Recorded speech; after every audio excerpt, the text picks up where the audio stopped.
জয়গুরু বন্দে পুরুষোত্তম পরমপিতা রাতুল শ্রীচরণে আমার প্রণাম জানাই জগৎজনী শ্রী বড় মা শ্রীচরণে প্রণাম জানাই পরম পূজ্য পাদ শ্রী শ্রী বরদা শ্রীচরণে প্রণাম জানাই পরম পূজ্য পাদ শ্রী শ্রী আচার্য দেবী শ্রীচরণে। আপনাদের সবাইকে আমার আন্তরিক প্রাণোদিত জয়। সবার মঙ্গল প্রার্থনা করি। আশা করি সবাই খুব ভালো আছেন, ভালো থাকুন, এই প্রার্থনা প্রভু শ্রীচরণে। আজকে খুব সুন্দর একটি বিষয়, সত্যি ভাবতেও অবাক লাগে যে ঠাকুর আমাদের একদম কি বলবো, কর্মকৌশলতা, সুনিপুণ হওয়ার, কিভাবে কি করলে আমরা কতটা ভালো থাকতে পারি, কতটা মার্জিত হয়ে উঠতে পারি, কেমন খাবার কি করে রান্না করলে সেই খাবার খেয়ে আমি সুস্থ থাকতে পারি, আমার মনের ভাবটাই চেঞ্জ হয়ে যাবে, মনের ভেতরটা একটা কি বলবো, সে উদার হওয়া শুরু হয়ে যাবে। ঠিক ঠাকুর বাড়ির সকলে যেমন, তেমনটা আমরাও হয়ে উঠতে পারি। ঠাকুর তার জন্য আমাদের প্রত্যেককে এই কথাগুলো বলে গেছে। সেই বিষয় বা ঠাকুর একটি রান্নার কথা বলেছেন, যে রান্নায় কফি দিলে রান্নাটা নাকি খুব টেস্ট হয়, একদম মুড়িঘণ্টর মতো খেতে লাগে। আসুন সেটাই আজকের বিষয় জেনে নিচ্ছি। এটা মাতৃ সম্মেলনেও কিন্তু আমরা মায়েরা আলোচনায় রাখতে পারি। জয়। ঠাকুর খুব পরিষ্কার পরিচ্ছন্ন, ছিমছাম থাকাটা পছন্দ করতেন।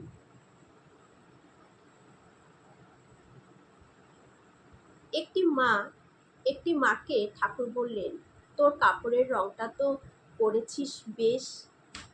মাটি লজ্জিত হয়ে বললেন, কাপড়টা ময়লা হয়ে গেছে, কাঁচা হয়নি অনেক দিন। শ্রী শ্রী ঠাকুর এইবার গম্ভীরভাবে বললেন, আমার এইরকম নোংরা লক্ষ্মী শ্রীহীন ভাব ভালো লাগে না। তোরা সব সময় পরিষ্কার পরিচ্ছন্ন থাকবি, সদাচারে চলবি, তবেই না সংসারে লক্ষ্মীশ্রী আসবে। তাহলে সংসারে লক্ষ্মীশ্রী আসবে কিভাবে? আমাদের সংসার, অনেক সময় আমরা বলি না, পরিবারটাতে কোনো লক্ষ্মীশ্রী নেই, বাড়িতে ঢুকে কেমন জানি লাগে। তাই ঠাকুর বললেন, সবসময় পরিষ্কার পরিচ্ছন্ন থাকবি, সদাচারে চলবি, তবেই না সংসারে লক্ষ্মীশ্রী আসবে। তোদের অনেককে দেখি চুলটা ভালো করে আঁচড়াস না, সিঁথিতে সিঁদুরটা রীতিমতো দিস না, কপালে সিঁদুরের টিপটা ভালো করে করিস না, আগোছালো চলনায় চলিস। তোদের দেখে ছেলে মেয়েদের অভ্যাস অমনি হয়, এটা ভালো না। সব কাজের মধ্যে চাই সৌন্দর্য ও শৃঙ্খলাবোধ। প্রাণের অনুরাগ ঢেলে দিয়ে সব কাজ করবি, চলবি, বলবি, নিজেদের বৈশিষ্ট্য অক্ষুণ্ণ রেখে। আমাদের নারীদের বৈশিষ্ট্য রয়েছে, ঠাকুর বলেছে যে বৈশিষ্ট্যকে উল্লঙ্ঘন করিও না। আমরা যদি আমাদের বৈশিষ্ট্যকে উল্লঙ্ঘন করে চলি, তাহলে নাকি আমরা নপুংসকের মতন। তাহলে আমাদের বললেন, সব কিছু আমরা যেন অনুরাগের সাথে আমরা করব, যে কাজটা করব সেটা অনুরাগের সাথে, চলাটাও সেটা সুন্দর হবে, বলাটাও আমাদের সুন্দর হবে, সকলের সাথে যে কথা বলবো সেটাও যেন আমরা মিষ্টভাষী হই। অনেক সময় অভ্যাসেও কিন্তু বলার একটা আছে না, ইচ্ছে বা অভিনয় করে বলা, অভিনয় করে বলতে বলতেও আমরা কিন্তু সত্যি সত্যি মিষ্টভাষী হয়ে উঠতে পারি। আমাদের চলাফেরাটা যেন খুব সুন্দর হয়, হাঁটা চলাটা যেন সুন্দর হয়, পড়াটা যেন খুব সুন্দর হয়। তাতে দেখবি নেই হাহা টাটা ভাব, রোগবালাই কমে যাবে, গায়ে বল পাবি, কাজে আনন্দ পাবি, যে কাজই করব আনন্দ পাবো আমরা। সংসারে যাই করিস তা আরও ভালো করে, আরও নিপুণ ও ক্ষিপ্রভাবে কেমন করে করতে পারিস সেই নিয়ে মাথা খাটাবি, আর কাজেও করবি তেমনি। সংসারে যাবতীয় যে কাজ আছে সেই কাজগুলো আরও কত সুন্দরভাবে, আরও কত সুশৃঙ্খল, নিপুণভাবে, ক্ষিপ্রভাবে কাজে সেটাকে করতে পারি, সেটার জন্য আমাদের মাথা খাটাতে হবে। সুসংগতভাবে মাথা খাটানোটা, চিন্তা করাটাই হচ্ছে ধ্যান। সুসংগতভাবে খুব সুন্দরভাবে চিন্তা করে কোনো একটা কাজ করা।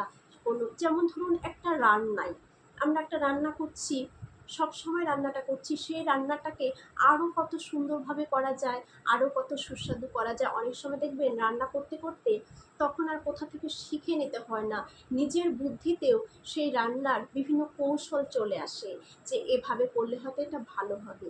এভাবে ঠাকুর বললেন আমাদের মাথা খাটাতে কিভাবে কতটা সুন্দর আরও করা যায়।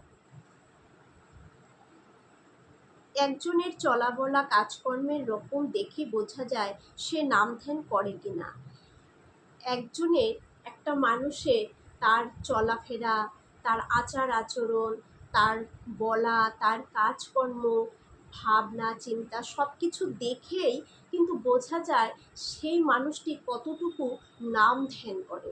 যেমন আচার্যদেব বলে থাকেন না, যে কেউ আমার সামনে আসলে আমি দেখেই বুঝে নিতে পারি সে কতটুকু নাম ধ্যান পরায়ণ, সে কতটুকু নাম ধ্যান করেন।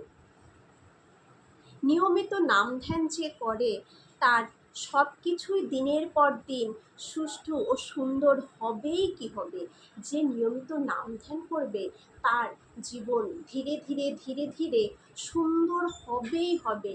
ঠাকুর বললেন, তুমি হয়তো রান্না করো, তোমার ভাবা লাগে তোমার সঙ্গতির মধ্যে রান্নাটা কিভাবে আরও ভালো করতে পারো।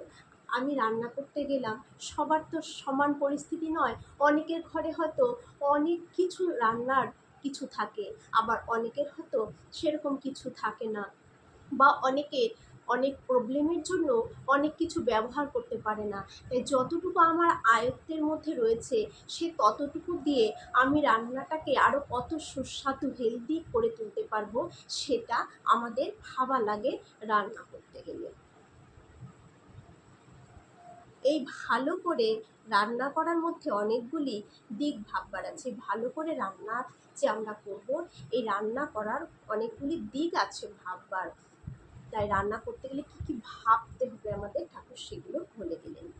প্রথম কথা হচ্ছে, যাদের জন্য রান্না করো তাদের বিভিন্ন জনের রুচিটা কী। আমি যে রান্না করতে যাচ্ছি, আমি যে সকলের জন্য রান্না করব, তাদের বিভিন্ন জনের বিভিন্ন রকম রুচি আছে। সেই বিভিন্ন রকম রুচিটা কী, তারপর শরীরের জন্য কার প্রয়োজনটা কী। এখন ধরুন কারো আছে সুগার, এখন আমি যদি রান্নার স্বাদটাকে আনার জন্য প্রত্যেকটি রান্নাতে চিনি ব্যবহার করি, তাহলে তো সেটা আমার সঠিক হলো না, না সেই সেবাটা তো সঠিক হলো না। আমি আমার মুখের দিকে তাকিয়ে আমার স্বাদের দিকে খেয়াল করে আমি সেটাকে করলাম, সেটা ঠিক নয়। কারো হয়তো পেটের সমস্যা, কিন্তু আমি সেই মশলাদার রান্না করে তাকে খাওয়াচ্ছি, তাহলে তার পেট কি কখনো ভালো হবে? হবে না। সেইগুলো আমাদের ভাবা দরকার। রুচিটা কী, তারপর শরীরের জন্য কার প্রয়োজনটা কী, কোন ঋতুতে কোন জিনিস বিশেষভাবে গ্রহণীয়, কোন ঋতুতে কোন জিনিসটা খাওয়া খুবই দরকার। যেমন আমরা শুনে থাকি যে কার্তিক মাসে নাকি লাউ খেতে হয়, তাহলে লাউটা আমাদের ভাবা দরকার যে কার্তিক মাসে লাউ খেলে এই উপকার আছে, লাউ নিয়ে আসবে। গরমকালে একটু তেঁতো খাওয়া ভালো, তাহলে যখনই গরমটা পড়ে আমরা তেঁতো আনার কথা বলবো, তেঁতো রান্না করব। এরকম বিভিন্ন সময় বিভিন্ন, যেমন খুব গরম যখন পড়ে তখন কাঁচা আম খুব ভালো, তখন আমরা কাঁচা আমের একটি চাটনি বানিয়ে নিতে পারি। একটা নতুন চাটনির রেসিপি আমি আমার ছোটো করে একটু বলে দিচ্ছি মাঝে। কাঁচা আম, সেটাকে একদম পাতলা পাতলা কেটে নিয়ে সাথে নুন আর লঙ্কা দিয়ে সৌন্দর্য দিয়ে আমরা পেস্ট করে নিই, এটাকে পেস্ট করে নেওয়ার পরে এটা খেয়ে দেখবেন খুব সুস্বাদু, খুব খেতে ভালো লাগে। চিনি মিশিয়ে দেবেন, যারা সুগারের পেশেন্ট আছে, যারা চিনি খাবেন না, সেটা না দিলেও চলবে, আর চিনি মেশালে স্বাদটা আরও বেড়ে যাবে। এটাও যদি আমরা ভাতের পাতে খাই শরীর ঠান্ডা থাকবে। গরমকালে কাঁচা আম খুব উপকার, তাই শরীর ঠান্ডা রাখার জন্য। এইগুলো কোন ঋতুতে কোন জিনিস বিশেষভাবে গ্রহণীয় সেগুলো আমাদের করতে হবে। একই জিনিস দিয়ে রকমারি কত রকম করতে পারা যায়, একই জিনিস কিন্তু সেটা দিয়ে কত রকমভাবে রান্না করা যায়। সেটা আমাদের কিন্তু গৃহিণীদের ভেবে নিতে হয়। যেমন আমরা সয়াবিন রয়েছে, সয়াবিনের একটা পাতলা ঝোলও হয়ে থাকে, আবার সয়াবিন দিয়ে মাখা মাখাও করা যেতে পারে। সয়াবিন পেস্ট করে আদা লঙ্কা দিয়ে সেটাকে পেস্ট বানিয়ে, সেদ্ধ করে পেস্ট বানিয়ে সেটাকেও আমরা গরম মশলা দিয়ে আবার তেলে একটু ভেজে নিয়ে সেটা খাওয়া যায়। তারপর যেমন পটল রয়েছে, এখনকার দিনে পটলেরও নানান রেসিপি আমরা জানি। পটলের রসা করা হয়ে থাকে, পটল ভাজা হয়ে থাকে, পটলের দোলমা হয়ে থাকে, পটল পোস্ত হয়ে থাকে। তারপর আপনারা সেই পটলকে পেস্ট করেও কিন্তু ভেজে নিয়েও খাওয়া যেতে পারে। আদা লঙ্কা দিয়ে পেস্ট করে একটু তেলে ভেজে নিয়ে সেটা, পটলের এই খাবারটাও কিন্তু খুব সুস্বাদু, খুব ভালো লাগে খেতে। এরকম নানান রকম নিজেরাই বুদ্ধি করে কিন্তু আমরা এক একটা সবজি দিয়ে এক একটা রান্নার রেসিপি বানিয়ে নিতে পারি ইত্যাদি। তাহলে ঠাকুর বললেন এই সব আমরা রান্না করতে গেলে যেন অবশ্যই ভাবি। সব থেকে যেটা বেশি প্রয়োজন ভাবার সেটা হচ্ছে যে যাদের জন্য রান্না করছি তারা এটা গ্রহণ করলে তাদের শরীর স্বাস্থ্য ভালো যাবে তো, বা তারা কি কি খেতে কে ভালোবাসে সেইভাবে রান্না করা। এটা আমাদের প্রথম কিন্তু ভাবা লাগবেই। নিজের রুচিতে রান্না করলে কিন্তু শুধু হবে না, সবার সেবা দেওয়াটাই কিন্তু ঠাকুরের সেবা দেওয়া। তাহলে এইগুলো আমাদের ভেবে ঠাকুর রান্না করতে বলবেন। এর জন্য তোমাকে অনেক বিষয় জানতে হবে। খাদ্য দ্রব্যের মধ্যে কোন জিনিসটার কি গুণাগুণ, শরীরের কোন অবস্থায় কোন জিনিসটা বিশেষভাবে উপযোগী, কোন আবহাওয়ায় শরীরের ওপর কি প্রতিক্রিয়া হয় এবং তার প্রতিবিধানই বা হয় কি করে, সংসারে কার রুচি ও পছন্দ কেমন, এইসব সম্বন্ধে তোমাকে অনুসন্ধিৎসা নিয়ে ওয়াকিবহাল থাকতে হবে। এসব দিকে আমাদের মায়েদের কিন্তু কড়া নজর, তীক্ষ্ণ দৃষ্টি দিয়ে চলা উচিত। যে কোন জিনিসটার গুণাগুণ কেমন, এই জিনিসটা খেলে ভালো। যেমন সয়াবিনে প্রচুর গুণ রয়েছে, সয়াবিন খাওয়া যেতে পারে, কারণ একটা ডিমের থেকে একটা 100 গ্রাম সয়াবিনের মধ্যে প্রোটিন রয়েছে প্রচুর, অনেক বেশি। একটা ডিমের থেকে বাদামের মধ্যে প্রোটিন রয়েছে অনেক গুণ। তাহলে এইসব তিলের মধ্যে রয়েছে একটা ডিমের থেকেও বেশি গুণ। তাহলে এইগুলো যদি আমরা খাবারের মধ্যে রাখি আমরা প্রচুর প্রোটিন কিন্তু পেতে পারি। এইগুলো আমাদের ভাবতে হবে। কোন ঋতুতে কোন খাবার খেলে ভালো, কোন খাবারটা কিভাবে আরও টেস্টি করা যায়, একই জিনিস দিয়ে কত রকমের পদ তৈরি করে মুখের স্বাদটাকে চেঞ্জ করা যায়, শরীর স্বাস্থ্য বুঝে কাকে কেমন খাবার দেওয়ার, এইগুলো সব কিছু আমাদের কিন্তু তীক্ষ্ণ নজরে আমাদের মায়েদেরকে রাখতে হবে। ঠাকুর এটা বললেন, তবে তো লক্ষ্মীশ্রী আমাদের ঘরে ফুটে উঠবে। এখন আসুন শুনে নিই ঠাকুর যে রেসিপিটার কথা বললেন। শ্রী শ্রী ঠাকুর কালিদাসী মাকে বললেন, বড় বউয়ের কাছ থেকে খোঁজ নিয়ে আয় তো আজ কি ব্যবস্থা। কালিদাসী মা শুনে এসে খবর দিলেন, মুগের ডালের মধ্যে কফি, কলাইশুঁটি এইসব দিয়ে ঘন করে রান্না করা হয়েছে, আর হয়েছে একটা পাতলা ঝোল। শ্রী শ্রী ঠাকুর তখন বললেন, মুগের ডালে কফি দিয়ে ভালো করে রান্না করলে মুড়ি ঘন্টর মতো লাগে। প্রফুল্লকে লক্ষ্য করে, তুই রুই মাছের মুড়িঘণ্ট খাইছিস? প্রফুল্ল, হ্যাঁ। শ্রী শ্রী ঠাকুর, কেমন লাগে? প্রফুল্ল, খুব ভালো। শ্রী শ্রী ঠাকুর তখন বললেন, কাঁঠাল রাঁধত এমন করে যে তার কাছে, যতীন আচার্যি কাঁঠাল এমন করে রান্না করতো যে তার কাছে মাংস কোথায় লাগে। যারা মাছ মাংস খায় তারাও সে কাঁঠালের তরকারি পেলে আর কিছু চাইতো না।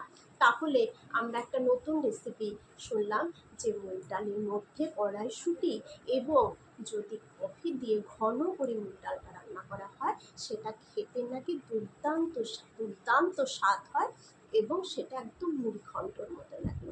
তাহলে এটা করবো, আর যেভাবে রান্না করতে ঠাকুর বললেন সেভাবে আমরা রান্না করব। সকলের মঙ্গল প্রার্থনা করি, ভালো থাকুন।